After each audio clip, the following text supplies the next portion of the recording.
السلام علیکم۔ شروع کرتا ہوں اللہ کے نام سے جو بڑا مہربان نہایت رحم والا ہے۔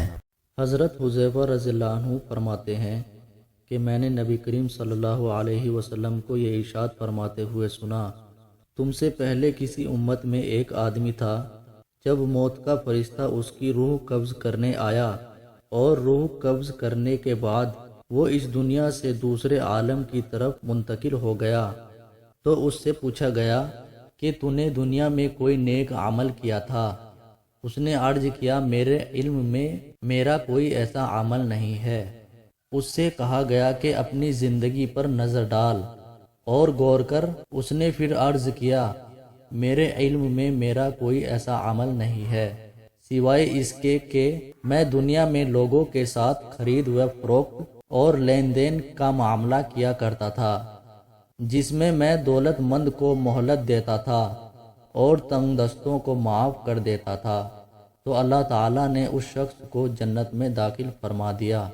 حضرت ابو قتادہ رضی اللہ عنہ فرماتے ہیں کہ میں نے رسول اللہ صلی اللہ علیہ وسلم کو یہ ارشاد فرماتے ہوئے سنا، جو شخص یہ چاہتا ہے کہ اللہ تعالیٰ اس کو قیامت کے دن کی تکلیفوں سے بچا لے تو اس کو چاہیے کہ تنگ دست کو جس پر اس کا قرض وغیرہ ہو مہلت دے دے، یا اپنا پورا مطالبہ یا اس کا کچھ حصہ معاف کر دے۔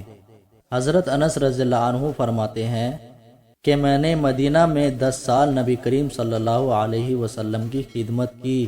میں نوعمر لڑکا تھا، اس لیے میرے سارے کام رسول اللہ صلی اللہ علیہ وسلم کی مرضی کے مطابق نہیں ہو پاتے تھے، یعنی نوعمری کی وجہ سے مجھ سے بہت سی کوتاہیاں بھی ہو جاتی تھی، لیکن 10 سال کی اس مدت میں کبھی آپ صلی اللہ علیہ وسلم نے مجھے اف تک نہیں فرمایا اور نہ کبھی یہ فرمایا کہ تو نے یہ کیوں کیا یا یہ کیوں نہ کیا۔ حضرت ابو ہریرہ رضی اللہ عنہ سے روایت ہے کہ ایک شخص نے نبی کریم صلی اللہ علیہ وسلم سے عرض کیا کہ مجھے کوئی وصیت فرما دیجئے۔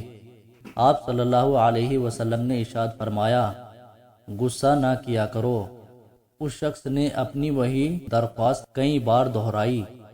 آپ صلی اللہ علیہ وسلم نے ہر مرتبہ یہی ارشاد فرمایا غصہ نہ کیا کرو۔